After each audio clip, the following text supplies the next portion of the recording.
አሁን በየቤታችን በየዙሪያችን በምሩቅም ሆነ በቅርብ የሆነ የታመመ ሰው አስቡ። እነዚህ የታመሙት ሰዎች ለምንድን ነው የታመሙት? በሽታ፣ ደዌ፣ ህመም ሁሉም በሚባል ደረጃ አንዳንዶቻችን የሚመስለን ከሰይጣንና ከሰይጣን ብቻ የሚመጡ በቃ እገሌ ታሟል ማለት ርኩስ መንፈስ ይዞታል ማለት ነው። ወይ እገሌ ታሟል ማለት ከንጽህና ጉድለት የተነሳ የሚመጣ በሽታ የሚመስለው ሰው አለ። ቅዱሳት መጻሕፍቶቻችን ግን አንድ ሰው የሚታመመው ደዌ የሚይዘው ጤናውን ሊያጣ የሚችለው ከሰይጣን ብቻ አይደለም። እርግጥ ነው ኃጢአት፣ በደል፣ ክፋት፣ ነውር ሰውን እንኳን የስጋውን ቀርቶ የነፍሱንም ጤና ጭምር ትበጠብጠዋለች። የስጋ የንጽህና ጉድለትም ሰውን ሊያሳምመው ይችላል። በአንጻሩ ደግሞ የሚገርማችሁ ሰው እንዲታመም ደግሞ እግዚአብሔርም ሊያደርገው ይችላል። ሰው እንዲታመም፣ ሰው በሽታ ውስጥ እንዲወድቅ እግዚአብሔር ማድረግ ይችላል። ልዩነቱ ምን መሰላችሁ? እግዚአብሔር አንድን ሰው በህመም ውስጥ እንዲሆን ወይንም ደግሞ በደዌ ውስጥ እንዲመላለስ ቢያደርገው ምክንያት አለ። እግዚአብሔር ደዌን የሚያመጣው ወይንም ደግሞ ደዌን በሰዎች ዘንድ ሊያዝበት የሚችለው ምክንያት አንደኛው ከጸጋ ብዛት። ጳውሎስ ራሱን የታመመው ርኩስ መንፈስ ይዞት ነው? ጳውሎስ ራሱን የታመመው ሌላ ችግር ኖረበት ነው? አይደለም።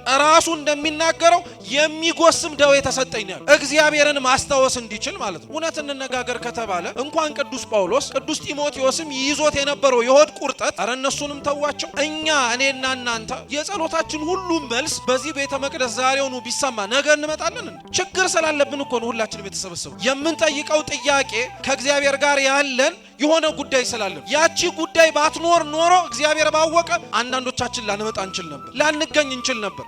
እግዚአብሔር ለዛ ነው በምን አይነት መንገድ በምን አይነት ሁኔታ በምን አይነትም መንገዶች ወደሱ መቅረብ የምንችልበትን መንገድ ስለሚያስብ አንዳንዶቻችንን በፍቅር በደስታ ያቀርበናል፣ ሌሎቻችንን በደዌ በህማም ያቀርበናል። ስለዚህ ደዌ ሁሉ በሽታ ሁሉ የሰይጣን ያጋንንት የርኩስ መንፈስ ነው ብለን መደምደም አንችል። እግዚአብሔርም ጭምር ሊያመጣው ይችላል። ጸጋ በስቶልን ወይንም ደግሞ የሰጠንን ሀብት ምክንያት አድርገን በትዕቢት እንዳንወድቅ ማለት ነው። ሁላችንም ማወቅ ያለብን የራሳችን ክብር ሊኖረን የሚችለው ከእግዚአብሔር ጋር ስንሆን ብቻ። ሰው ከእግዚአብሔር ጋር ሳይሆን ሊኖረው የሚችለው ክብር በሌሎች አይን ሚዛን ተመዝኖ የሚሰጠው ነው እንጂ በሌላ ሊገኝ የሚችል አይደለም። አብዛኞቻችን ለዛ ነው በነገራችን ላይ እግዚአብሔር እንዲያከብረን በአፋችን በምንናገርበት ልክ ልባችን ግን ሰዎች እንዲያከብረን እንናፍቃለን። ሰዎች ሲንቀን፣ ሰው ሲያንቋሽሸን፣ ሰው ሲያሳንሰን ደስ አይለንም። እውነት ነው፣ ደስ የሚያሰኝም ነገር አይደለም። ግን በአንጻሩ እኛ በእግዚአብሔር ላይ ስለምናደርገው አመጽም ይሁን እኛ በእግዚአብሔር ላይ ስለምናሳየው የክብር ማጉደል ግን አብዛኞቻችን ላይ ጨንቀንም ጭምር ይችላል። እግዚአብሔር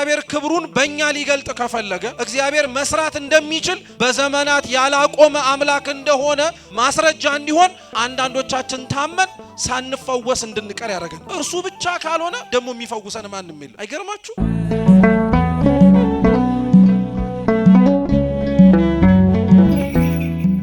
በስመ አብ ወወልድ ወመንፈስ ቅዱስ አሐዱ አምላክ አሜን። ባለችን አጭር እና የተወሰነች ደቂቃ ሕያውና ዘላለማዊ የሆነውን የአምላካችንን ቅዱስ ቃል እንማራለን። ለዛሬው የትምህርታችን መነሻ የመጽሐፍ ቅዱስ ክፍለ ምንባብ አድርገን የምንማረው የሐዋርያው የቅዱስ ማቴዎስ ወንጌል ምዕራፍ 17 ከቁጥር 14 እስከ 21 ባለው መነሻ ይሆናል። እስኪ ማቴዎስ ወንጌል በሉ እንጂ ምዕራፍ 17 ከቁጥር 14 እስከ 21። ምናልባት ማስታወሻ ያልያዝን ካለን እንዲህ ስንለው ውስጣችን እንዲሰርጽ ነው። በዚህ መነሻ ክፍለ ምንባብ አድርገን የምንማር ነው የሚሆነው።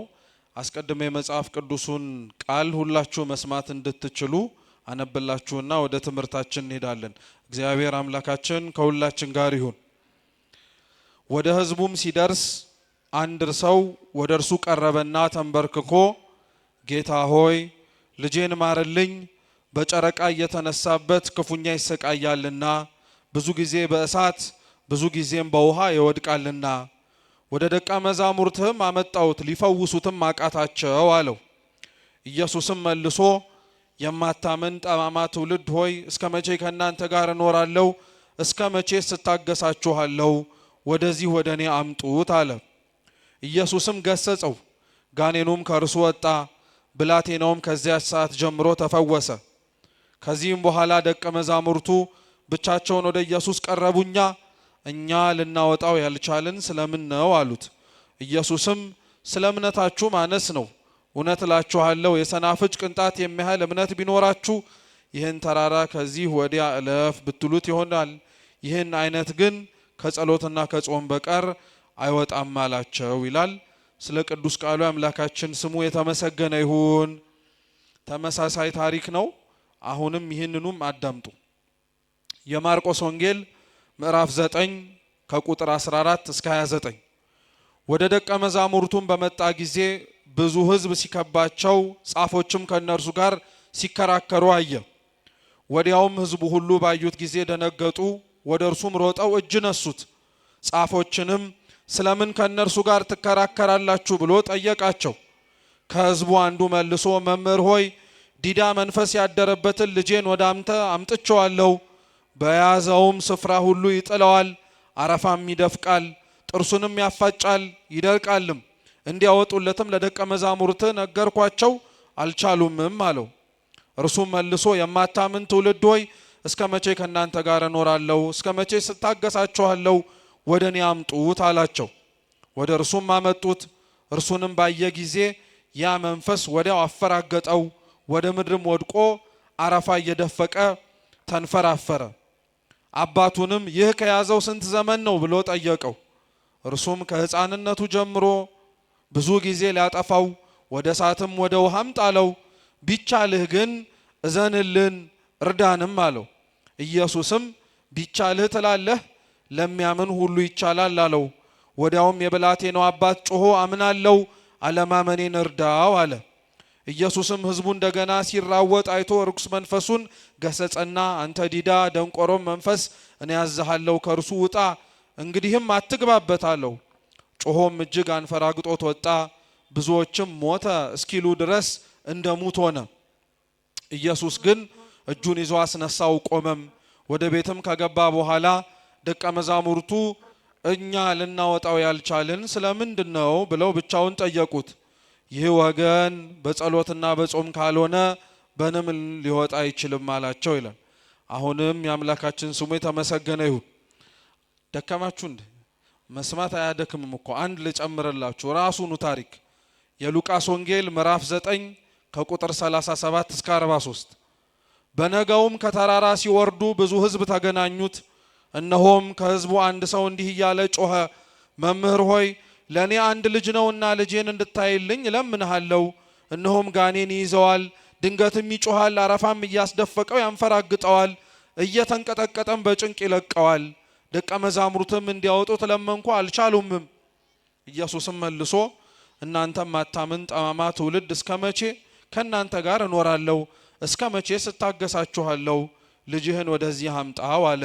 ሲቀርብም ጋኔኑን ጣለውና አንፈራገጠው። ኢየሱስ ግን ርኩስ መንፈሱን ገስጾ ብላቴናውን ፈወሰው፣ ለአባቱም መለሰው። ሁሉም ከእግዚአብሔር ታላቅነት የተነሳ ተገረሙ። ሁሉም ኢየሱስ ባደረገው ሁሉ ተደነቁ ይላል። ስለ ቃሉ የአምላካችን ስም የተመሰገነ ይሁን። ይሄንን ሁሉ ምናልባት ለማስታወስ ሊከብድ ስለሚችል እኛ የማቴዎስ ወንጌል ምዕራፍ 17 ቁጥር 20 ላይ ባለችው አንዲት ኃይለ ቃል መነሻነት እንማራለን። እስኪ የሰናፍጭ ቅንጣት በሉ ታክል እምነት። እስኪ ድገሙት። የሰናፍጭ ቅንጣት ታክል እምነት። እስኪ ሶስተኛስ በሉት ታክል ምን? በዚህ ኃይለ ቃል መነሻነት እንማራለን። አምላካችን በቸርነቱ ተገኝቶ እንዲያስተምረን እንዲመክረን ልቡናችንንም በፍጹም መረጋጋት መስማት እንድንችል እንዲያከናውንልን የእርሱ ቅዱስ ፈቃድ ይሁንልን። መቼም የመጀመሪያው ጥያቄ ለምን ሶስት ያነበብከው ነው? ተመሳሳይ ታሪክ ነው እንደሰማችሁት። በማቴዎስም በማርቆስም በሉቃስም ወንጌል የተጻፈው ጌታችን መድኃኒታችን ኢየሱስ ክርስቶስ አንድ በርኩስ መንፈስ ይሰቃይ የነበረን ሰው በምን አይነት መንገድ እንዳዳነው ነው። ነገር ግን አስተውላችሁ ከሆነ እያንዳንዱ የመጽሐፍ ቅዱስ ክፍል ላይ የተጻፈው ታሪክ ተመሳሳይ የሆነ ጭብጥ ይኖረው እንጂ በአንድ በኩል ተጽፎ በሌላ ወንጌል ላይ የሌለ፣ በሌላ ወንጌል ላይ በደንብ ተብራርቶ በአንዱ ወንጌል ላይ ደግሞ ባጭሩ የተቀመጠ ታሪክ ነው። መጽሐፍ ቅዱስ በተለይ ደግሞ የሐዲስ ኪዳን የወንጌል መጽሐፍትን ስናነብ የማቴዎስ የማርቆስና የሉቃስ ወንጌል ተናበው የሚነበቡ ወንጌላት ናቸው። ተናበው የሚነበቡ ወንጌላቶች ናቸው። ማለትም እነዚህ መጽሐፍ ቅዱስ ክፍሎች ላይ የሚገኙ ታሪኮች በአንድም ይሁን በሌላ መንገድ አንዱ ካንዱ ጋር ተወራራሽ ሆኖ ተመሳሳይ የሆኑ ታሪኮች ተጽፈው ተገኝተዋል። በምሁራኑ ዘንድ እነዚህ ሶስት የማቴዎስ የማርቆስና የሉቃስ ወንጌል ሲኖፕቲክ ጎስፕልስ ይባላሉ። አብረው የሚናበቡ ማለት ነው። የዮሐንስ ወንጌል ከነዚህ የተለየ ነው። አንደኛ ታሪክም ላይደጋግም ይችላል።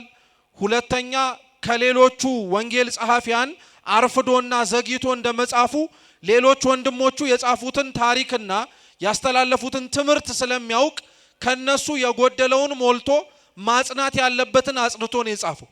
አጠቃላይ ግን ወንጌላት አራቱም በሚባል ደረጃ ማለት ነው የማቴዎስም የማርቆስም የሉቃስም የዮሐንስም ሶስት ነገሮችን ትኩረት አድርገው ነው የሚጽፉት። መጀመሪያ የሚያወሩት ስለ ጌታችን ስለ ኢየሱስ ክርስቶስ ታሪክ ነው። ስለማን ታሪክ? ስለ ጌታችን ስለ ኢየሱስ ክርስቶስ። ሁለተኛ እነዚህ ወንጌላት የሚያወሩት ስለ ክርስቶስ ትምህርት ነው። ምድር ላይ ጌታችን ምን አስተማረ ቢባል መጀመሪያ የምንጠቅሰው መጀመሪያ እንዳስተማረም ጭምር ተጽፎ የምናገኘው ወንጌል ላይ ስለሆነ ወንጌል የክርስቶስ ትምህርቶች ተጽፎበታል። ሶስተኛው ወንጌል ላይ የተጻፈው የክርስቶስ ዓለምን የማዳኑ የቤዛነቱ ስራ ነው። በታሪክ ቢለያዩ ባገላለጽ ቢለያዩ አራቱም ወንጌላት ካስቀመጧቸው ተመሳሳይ ታሪኮች መካከል ዋነኛውና ተቀዳሚው ክርስቶስ መከራ ለሰው ልጅ እንደተቀበለ፣ እንደተሰቃየ፣ እንደተወለደ ዓለምንም ደግሞ ጭምር ሊያሳልፍ እንደሚመጣ እንዳረገ መሰል አይነት ነገሮች በወንጌልና በተያያዥ ቅዱሳት መጻሕፍት ላይ ተጽፈዋል። እንዳልኳችሁ ግን በተለይ ማቴዎስ ማርቆስና ሉቃስ ግን ተመሳሳይ የሆኑ ታሪኮች ይጽፋሉ። የመጀመሪያው መጠየቅ ያለብን እናንተም ሁላችንም መረዳት ያለብን ነጥቦች አለን። ታሪኮች ላይ ገብተን ምን እንደምንማርበት ከማወቃችን በፊት ተመሳሳይ የሆነ ታሪክ ከሆነ ጭብጡም ተመሳሳይ ከሆነ ለምን ተደጋጋሚ መጻፍ አስፈለገ? ለምን ተደጋጋሚ ይጻፋል? ማቴዎስ ከጻፈው ታሪኩን ለምን ማርቆስ ይደግመዋል? ለምን ሉቃስ ይደግመዋል? የመጀመሪያው ምክንያት ምን መሰላችሁ ክርስቲያኖች? ወንጌላት ተመሳሳይ የሆነ ታሪክ በተለያየ እይታ ሊጽፉ የሚችሉበት መንገድ አባቶቻችን ሊቃውንት ሲያብራሩ ወንጌላውያንን ጌታችን ኢየሱስ ክርስቶስ የመረጣቸው የጠራቸው አብዛኞቹን በተለይ ካስቆሮቱ ከይሁዳ ውጪ አሳልፎ ከሸጠው ከዛ ከይሁዳ ውጪ 11ዱም የተጠሩት በገሊላ ከተማ ውስጥ ሲመላለሱ ነው። እቺ የገሊላ ከተማ የተናቁ ያልተማሩ በዝቅተኛ የኑሮ ደረጃ ላይ ይኖሩ የነበሩ ሰዎች የሚገኙባት ቦታ ናት። ክርስቶስ ከትላንትና ጀምሮ ነው በነገራችን ላይ በተናቁ በተገፉ ሰው በማይፈልጋቸው እርሱ ግን ፈልጎ አውጥቶ ምርጥ ቃል ያደርጋቸው በሚችሉ ሰዎች መስራት የጀመረው በእኔና በእናንተ ዘመን አይደለም። ትላንትናም ጀምሮ ነው። ትላንትና ጀምሮ አብዛኞቹ ክርስቶስ የሚመርጣቸው ነፍሳት ሰው የማይፈልጋቸው ናቸው።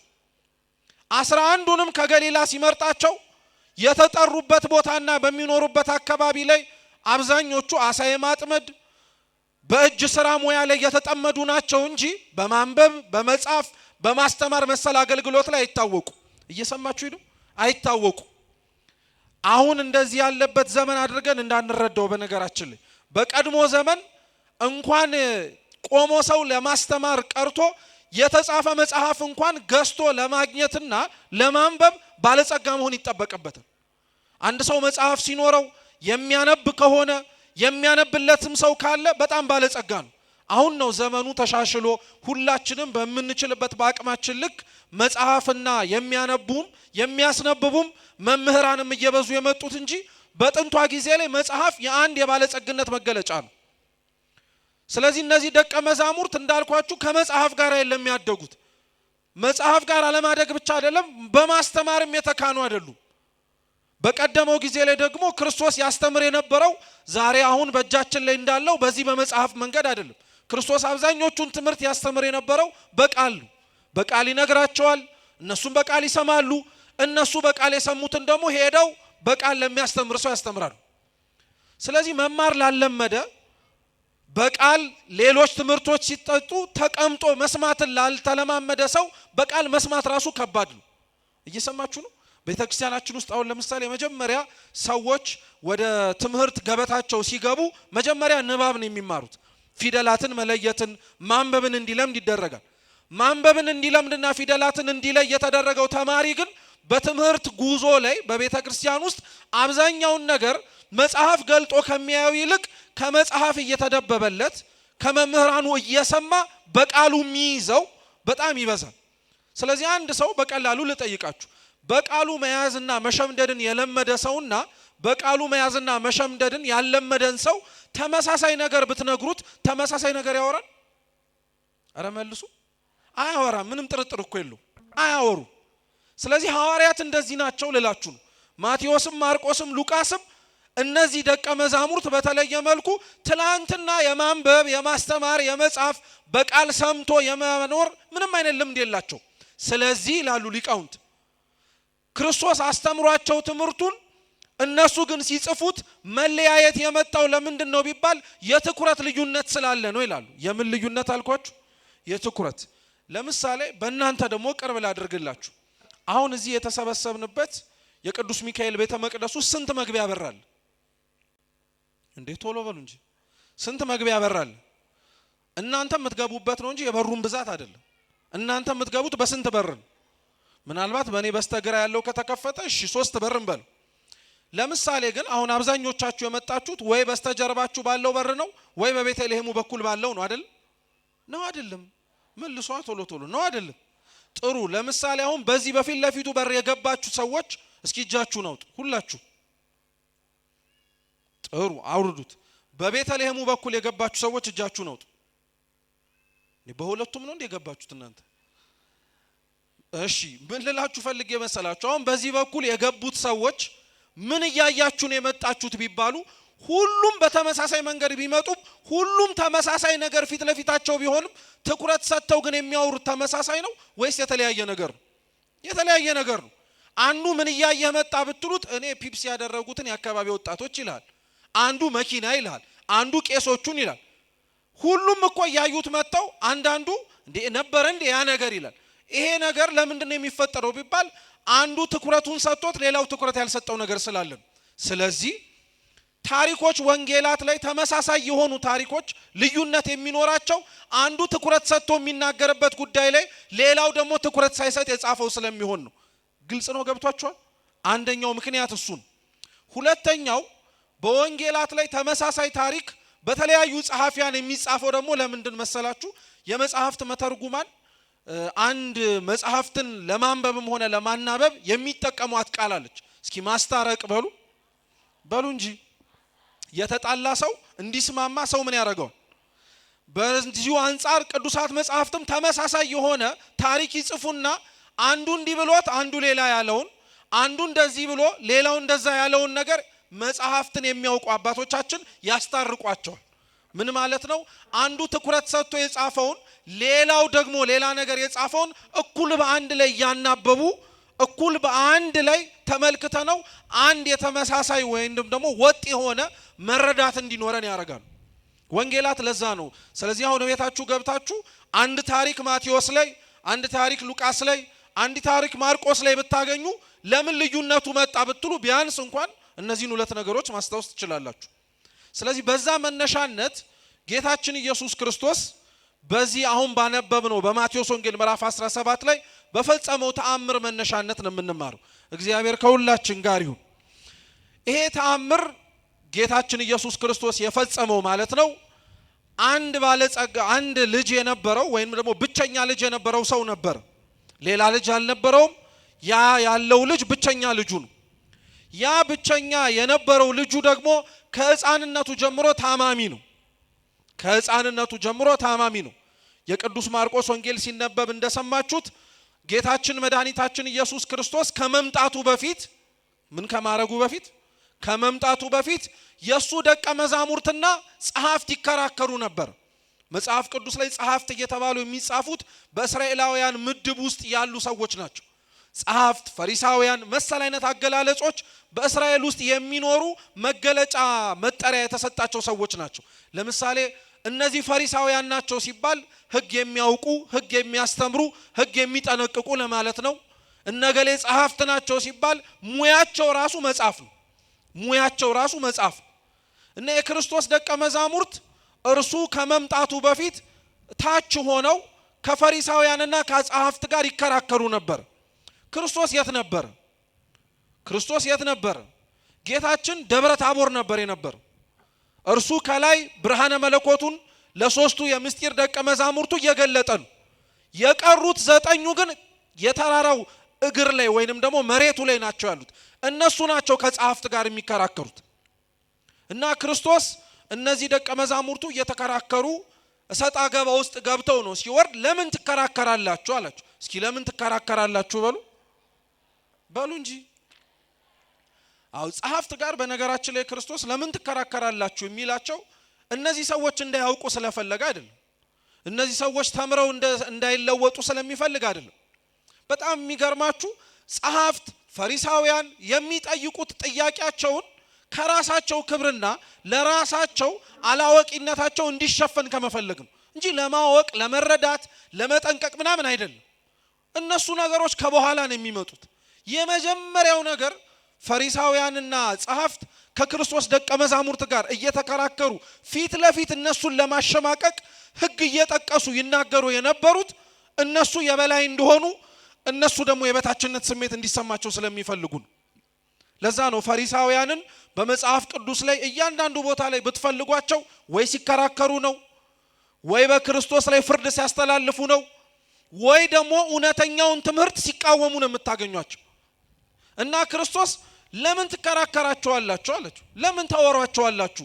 እናንተ የምትረዱትን ለመረዳት፣ እናንተ ያመናችሁትን ለማመን፣ እናንተ የተቀበላችሁትን ለመቀበል ልቡናቸው ዝግ ስለሆነ ሐሳባቸውም ጭምር ደግሞ የታተመ ስለሆነ ብትናገሩም ባትናገሩም የምታመጡት ለውጥ የለም።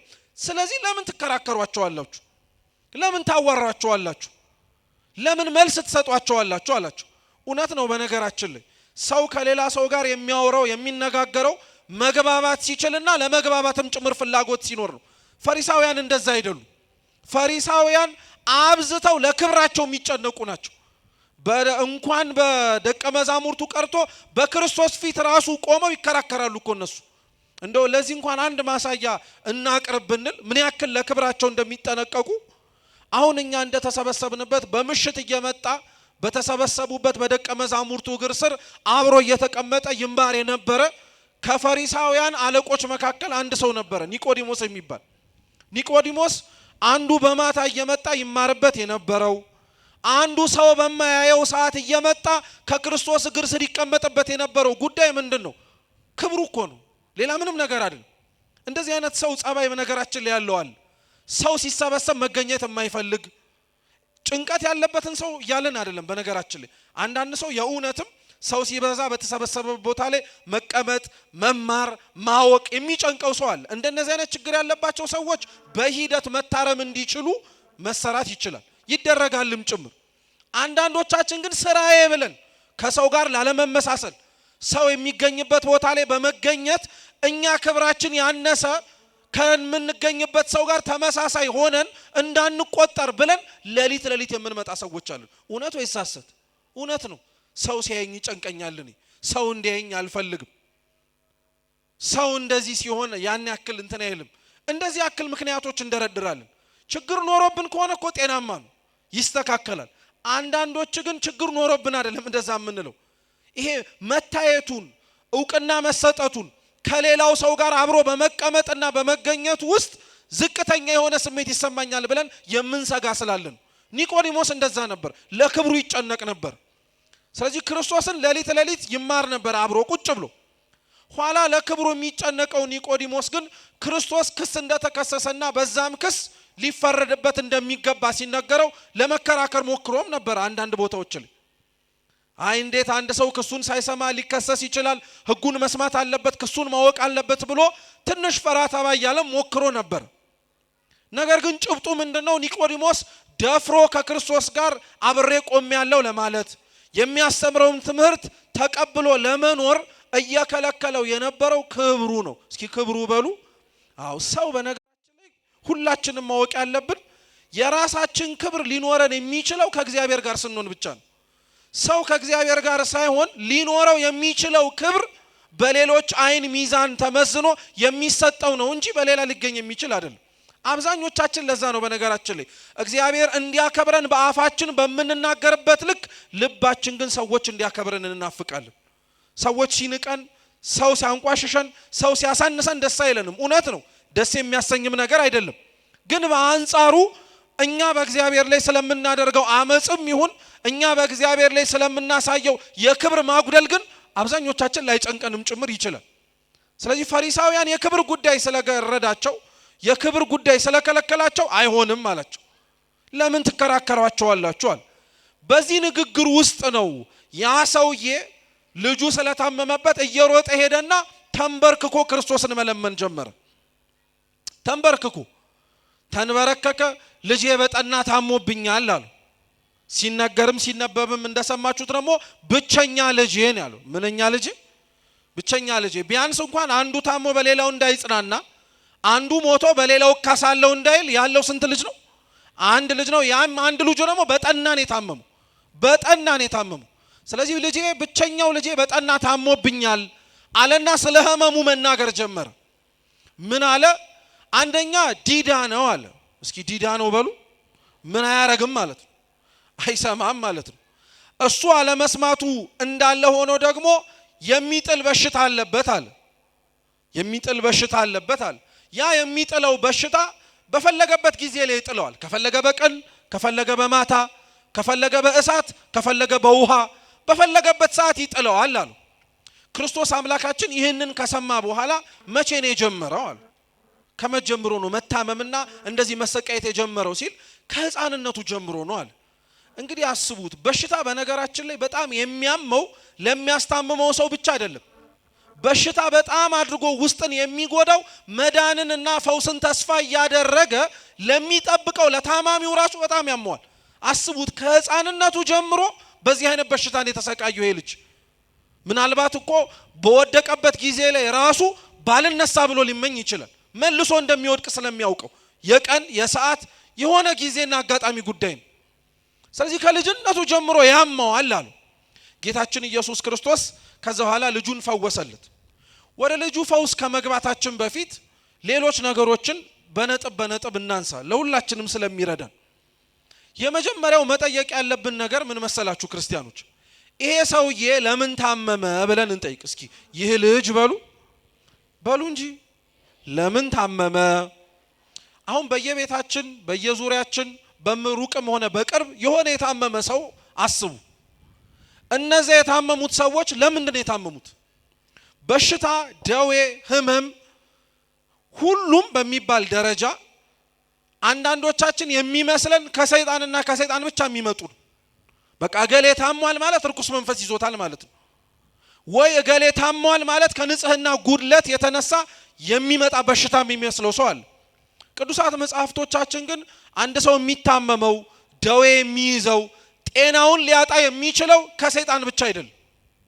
እርግጥ ነው ኃጢአት፣ በደል፣ ክፋት፣ ነውር ሰውን እንኳን የስጋውን ቀርቶ የነፍሱንም ጤና ጭምር ትበጠብጠዋለች። የስጋ የንጽህና ጉድለትም ሰውን ሊያሳምመው ይችላል። በአንጻሩ ደግሞ የሚገርማችሁ ሰው እንዲታመም ደግሞ እግዚአብሔርም ሊያደርገው ይችላል። ሰው እንዲታመም፣ ሰው በሽታ ውስጥ እንዲወድቅ እግዚአብሔር ማድረግ ይችላል። ልዩነቱ ምን መሰላችሁ? እግዚአብሔር አንድን ሰው በህመም ውስጥ እንዲሆን ወይንም ደግሞ በደዌ ውስጥ እንዲመላለስ ቢያደርገው ምክንያት አለው። እግዚአብሔር ደዌን የሚያመጣው ወይንም ደግሞ ደዌን በሰዎች ዘንድ ሊያዝበት የሚችለው ምክንያት አንደኛው ከጸጋ ብዛት ነው። እግዚአብሔር ጸጋውን ሰፍሮ ስለማይሰጥ ለሚወዱት ለተገዙለት ለቅዱሳኑ ስለሚያንበሸብሻቸው በዛ በበዛላቸው ጸጋው ውስጥ ትዕቢት፣ በዛ በበዛላቸው ጸጋው ውስጥ ሌላ መሰናክል እንዳይመጣባቸው ብሎ የሚጎስማቸው ደዌ ይልካል። ጳውሎስ ራሱን የታመመው ርኩስ መንፈስ ይዞት ነው? ጳውሎስ ራሱን የታመመው ሌላ ችግር ኖረበት ነው? አይደለም። ራሱ እንደሚናገረው የሚጎስም ደዌ ተሰጠኝ ነው ያለው። እግዚአብሔርን ማስታወስ እንዲችል ማለት ነው። እውነት እንነጋገር ከተባለ እንኳን ቅዱስ ጳውሎስ ቅዱስ ጢሞቴዎስም ይዞት የነበረው የሆድ ቁርጠት አረ እነሱንም ተዋቸው።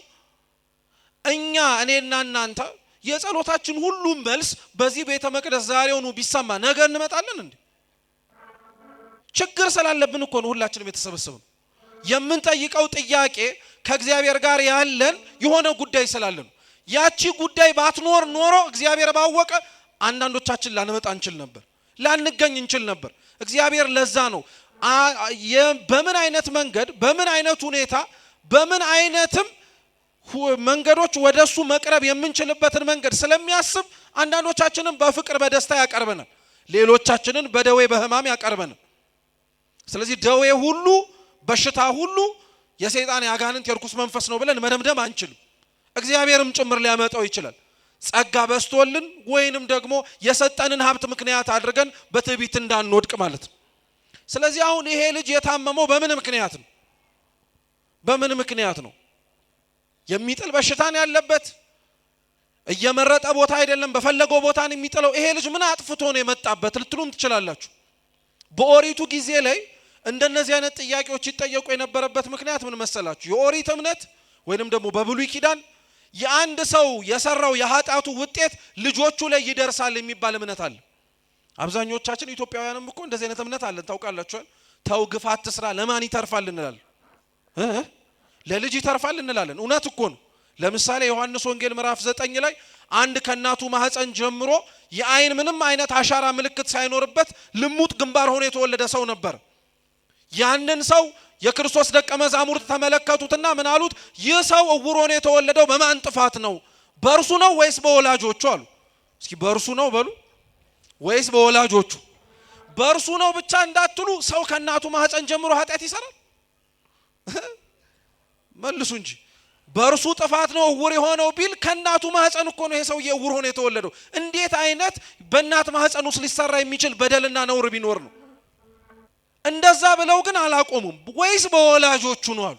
በጣም እኮ የሚገርም ነው። ስለዚህ ወላጅም ለካ የሚያጠፋው ጥፋት፣ ወላጅም ለካ የሚሰራው ነገር ለልጅ ሊተርፍ ይችላል ማለት ነው።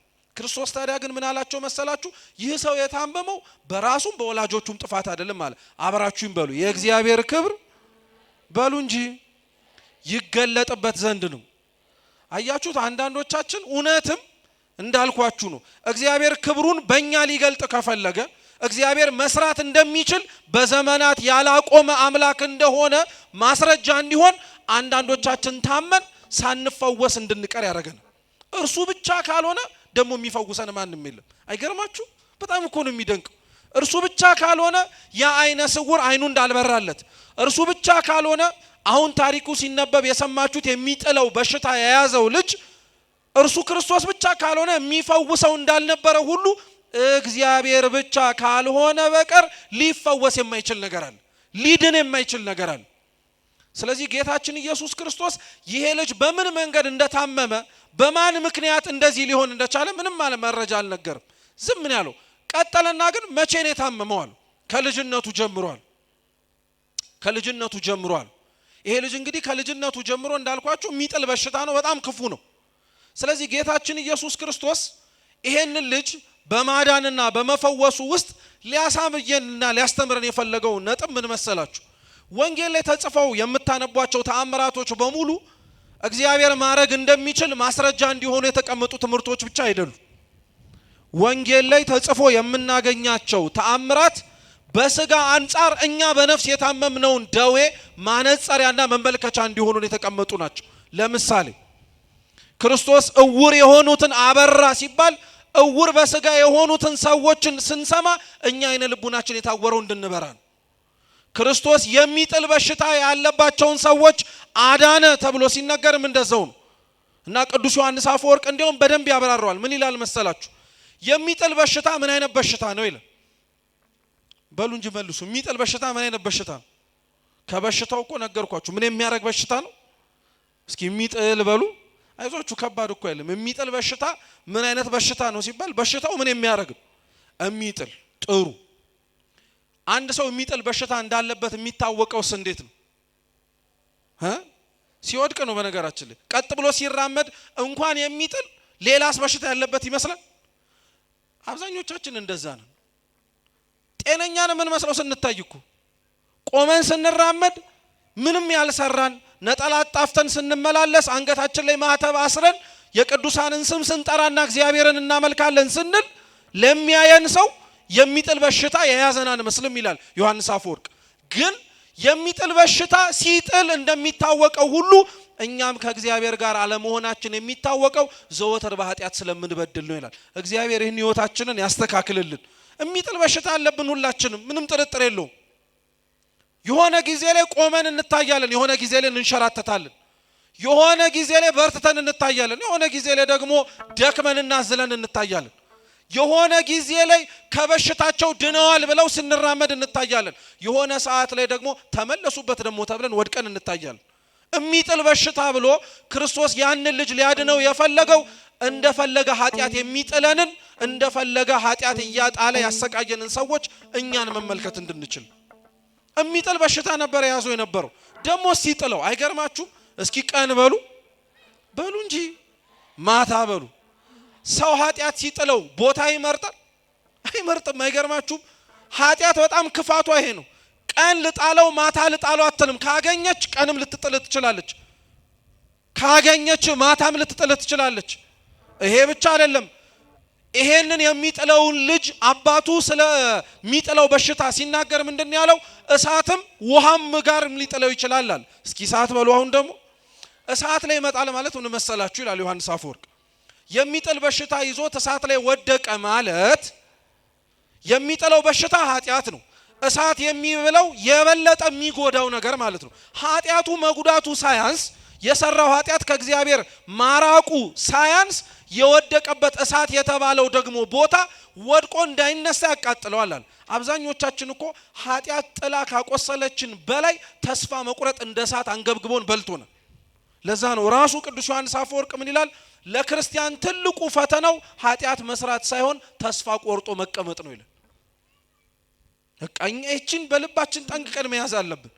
እኛን ከምናምን ከክርስቲያኖች ሁሌም ጠላታችን ሆኖ መጥቶ ሊጥለን ከሚፈልገው ከሰይጣን የሚለየን የተስፋ መቁረጥና ያለ መቁረጥ ጉዳይ ነው እንጂ ኃጢአት የመስራትና ያለ መስራት ጉዳይ አይደለም። እኛ የበደልነውን በደል እኮ ነው ሰይጣን የበደለው። በነገራችን ላይ እኛ የሻትነውን አምላክነት እሱም ሽቶት ነበር። ልዩነቱ ግን ምንድነው? እኛ የሻትነውን አምላክነት ወድቀን እንደማናገኘው የእግዚአብሔር ገንዘቡ እንደሆነ ስናውቅ ማረን አለ። እርሱ ደግሞ በአንጻሩ የሻተውን አምላክነት እንደማያገኘው ሲያውቅ እንደ አምላክ ሊመለክበት የሚችልበትን የራሱን ሰራዊት ይዞ ወረደ። ተስፋ መቁረጥ እኮ ነው፣ ሌላ ምንም ነገር የለው። ሰይጣንን ሰይጣን ያረገው ሰውንም ሰውን የሚያደርገው ተስፋ መቁረጥና ተስፋ ማግኘት ብቻ ነው። ስለዚህ እሳት ላይ ይጥለዋል አለ። አንዳንዴ ደግሞ ውሃ ላይ ይጥለዋል አለ። ምን ላይ ይጥለዋል? ውሃ ላይ ይጥለዋል አለ። በጣም እኮ የሚገርም ነገር ነው። ከእሳቱ አንጻር ውሃው የሚጎዳው አይመስልም ማለት ሲናገር ይጎዳዋል አይጎዳው?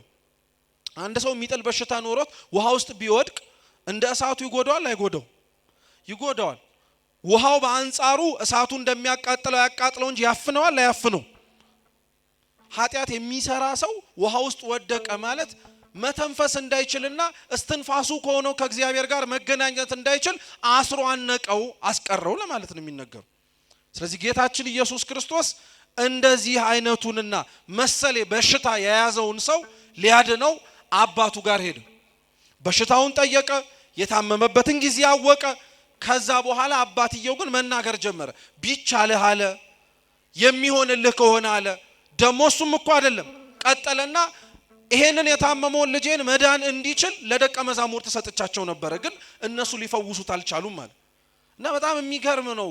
ይሄ ልጁ እንዲድንለት ይዞት የመጣው አባት የራሱን አለማመን አምኖ እግዚአብሔርን እርዳኝ ብሎ ከመለመኑ ይልቅ ሌሎች ያላመኑትን አለማመን አየና በእነሱ ጥፋት እኮ ነው ልጅ ያልዳነዋል። አብዛኞቻችን ተመሳሳይ ጸባይ ነው ያለብን። የራሳችን ከእግዚአብሔር ጋር ያለን አለማመናችንን አምነን እግዚአብሔርን አለማመንን እርዳው ከማለት ይልቅ እነገሌ ባያምኑ እኮ ነው ይሄ ሁሉ የሆነብን እንላለን። እና ደቀ መዛሙርቱን እንደዛ አላቸው። አደባባይ ላይ እኮ ነው ደግሞ ያወራው። ደቀ መዛሙርቱ ተሸማቀቁ፣ አፈሩ። እግዚአብሔርን እየተከተልክ እርሱ የሚያደርገውን ነገር አለማድረግ አይከብድም? የእግዚአብሔር ልጆች ናቸው ተብሎ ነገር ግን የእግዚአብሔር ልጆች የሚያስብላቸውን ነገር አለመስራት አያሳፍርም? አፈሩ በደንብ አድርገው። ክርስቶስ ግን ምን አለው? እናንተ እምነት የጎደላችሁ አለ። አንተ ራስህ ባለማመንህ ልጅህ አልድን ብሎ እዚህ እየተሰቃየ ደቀ መዛሙርቴ ላይ አሳበብክ። እውነት እንነጋገር ግን ከተባለ አለ ክርስቶስ ይላል ዮሐንስ አፈወርቅ፣ ሁላችሁም እኮ አታምኑም አለ። ስንቶቻችሁ? ሁላችሁም እኮ እስከ መቼ ከእናንተ ጋር እሆናለሁ አለ። ሞቱን ናፈቀ እኮ ማለት እኮ ነው። እስከ መቼ ከእናንተ ጋር ሆናለሁ? አታምኑም። የሚደረግላችሁ ነገር ሲሆን ሲደረግ አትመለከቱም ማለት። ከዛ በኋላ ክርስቶስ ያንን የታመመውንና ያንን ሲሰቃይ የነበረውን ሰው እርኩስ መንፈስ የያዘውን ተናግሮ አስወጣው። እስኪ ተናግሮ አስወጣው በሉ። ቅድም ስነግራችሁ ሰምታችሁ ከሆነ የታመመው ልጅ መስማት ይችላል አይችል? እና እንዴት ተናግሮ አስወጣው? አይገርማችሁ? እግዚአብሔር እንዴት አይነት አምላክ እንደሆነ። ዲዳ እኮ ነው። እኛ የምናውቀው ዲዳ የሆነ ሰው ምን እንደማያደርግ ነው። እግዚአብሔር ግን ሲናገር እንዲህ አይነት አምላክ ነው። ዲዳ የሆነ ጆሮ እንኳን በድምጹ ምን ማድረግ የሚችል መክፈት ብቻ አይደለም፣ ዲዳ ያደረገውንም ሌላውንም የበሽታውንም መንስኤ ነቅሎ ማውጣት የሚችል ነው። ምን የክርስቶስ ዲዳን ማናገሩ ይደንቃችኋል እንዴ? ዮሐንስ መጥምቅ እኮ ሲወለድ እኮ የአባቱን ልሳን የፈተው እሱ አይደል እንዴ? ዮሐንስ ማድረግ ከቻለው ክርስቶስ እንዴት ያቅተዋል? ዲዳ የሆነውን ልጁን አፉን እንዲፈታው አረገው ክርስቶስ። ከዛ በኋላ ግን ጭብጡን ጠቀለለላቸው። ምን አላቸው?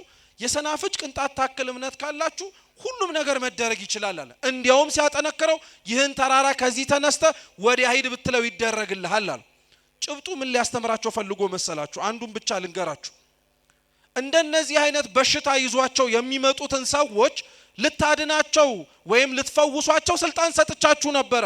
እውነት ነው። ክርስቶስ ለሐዋርያቱ አጋንንትን ማውጣት እንዲችሉ፣ ጊንጡን እባቡን መርገጥ እንዲችሉ ስልጣን ሰጥቷቸዋል። ያቃታችሁ እርሱ ካላመነ በቀር ሊድን አይችልም ብላችሁ በውስጣችሁ አመናችኋት እምነት ነዋል። እየሰማችሁ ነው? አዎ። ሰው በነገራችን ላይ ሲታመምብን በሽታውን እንዲፈወስ የምንፈልግ ከሆነ ክርስቲያኖች ወይ የታመመው ሰው እንደሚድን በእግዚአብሔር ማመን አለበት፣ አለበለዚያ ደግሞ የሚያመጡት ሰዎች በእግዚአብሔር እንደሚድን ምን ማድረግ አለባቸው? ማመን አለባቸው። ይሄ እርግጥ ነው። ወንጌል ላይ ታስታውሱ ከሆነ ጓደኛቸው ሽባ ሆኖ ታሞ ክርስቶስ ካለበት ቤት ሊያስፈውሱትና ሊያድኑት ይዘውት መጡ። ሰው ቤት ውስጥ ተጠቅጥቆ ስለነበረ በምን ይግቡ? በምን በኩል ልጁን ገብቶ ያስፈውሱት? አስገቡን ቢሉ እምቢ አሉ። አንዳንድ ሰው እንደዚህ አለ። እሱ ካልዳነ በቀር ሌላ ተራ እንዳያገኝ የሚፈልግ ሰው፣ እርሱ ጸሎቱ ካልተሰማ በቀር ሌላው ሰው እንዲሰማለት መንገድ የማይለቅሰዋል። ዋናው የኔ ጉዳይ ይለቅ የሚል ማለት ነው። እነዚህ ጓደኞቹ በጣም ካቅማቸው በላይ ሲሆን ሽባውን ሰውዬ ከነቃሬዛው ተሸክመው ጣሪያ ላይ ወጡ። ምን ላይ ወጡ? ጣሪያ ላይ ወጡ። ጣሪያውን ነቀሉት። ያንን ሽባ የሆነውን ሰውዬ በገመድ ይዘው ለአራት ከክርስቶስ እግር ስር ፊት ለፊት ቁጭ አረጉት። እንግዲህ የሚያድንህ ያድንህ ብለው ማለት ነው። ክርስቶስ ምን እንዳደረገ ታውቃላችሁ? በገመድ ያወረዱትን ሽባ ሳይሆን የተመለከተው በላይ እነሱ የጣሉለትን ወንድሞቹን ጓደኞቹን አየና ስለነሱ እምነት ብዬ ምሬሃለሁ አለ። እየሰማችሁ ነው? ስለማን ብሎ? አራት ሰዎች ገመድ ይዘው ሽባ የሆነ ሰው ከክርስቶስ ፊት አውርደው ስለ እምነታቸው ማስማር ከቻሉ እንዴት ቅዱስ ሚካኤል ከፊት ለፊቱ እግዚአብሔርን አድነው ብሎ ጥሎ ላያስምርህ ነው? ጻድቃን ቅዱሳን ከእግዚአብሔር እግር ስር አስቀምጠው እባክህ ተመልከተው ቢሉ ስለነሱ ብሎ እግዚአብሔር ላያየን ነው? የሰናፍጭ ቅንጣት ታክል እምነት ካለ ማለት እኮ እሱን እንከን የሌለ ፍጹም የሆነ በተስፋ ውስጥ አምሮ ልትቀበለው የሚገባ መከራ እንዳለ አምኖ የተዋጀ እምነት ካለ አንድ ተራራ አይደለም እንደውም ማንሳት የምትችለው። ቅዱስ ጳውሎስ አንደኛ ቆሮንቶስ መልእክቱ ምዕራፍ 13 ላይ ሲናገር ፍቅር ግን ከሌለኝ ተራሮችንም ባፈልስ እንኳን ከንቱ ነኝ ያለው አይደል? ክርስቶስ እኮ ተራራ ነው ያለው። ጳውሎስ ግን ተራሮች ነው ያለው። ሰው በእግዚአብሔር ማመን ከቻለ ተራራ የሚባለውን አንዲት ነገር ብቻ ሲሆን ብዙ ተራሮችን ማንሳት ይችላል። እግዚአብሔርን ያመኑ በእግዚአብሔርም በመታመናቸው እንደ ተራራ ተመስለው ያሉ ብዙ ኃጢያቶቻችንን፣ ነውሮቻችንን፣ ክፋቶቻችንን እግዚአብሔር እየነቀለ የሚያነሳልን እኛ ላይ የሰናፍጭ ቅንጣት እምነት ታክል አግኝቶ ይመስላችኋል? በፍጹም። በቅዱሳኑ በኩል ግን ያለውን እምነት እየተመለከተ እግዚአብሔር እኛን ምን ያደርገናል? ይምረናል። እርሱ በቸርነቱ አይቶ ሁላችንንም ካለብን ከሚጥለን ነገር ሁሉ ይሰውረን። የሰማነውን በልቦናችን ሰሌዳ ይጻፍልን።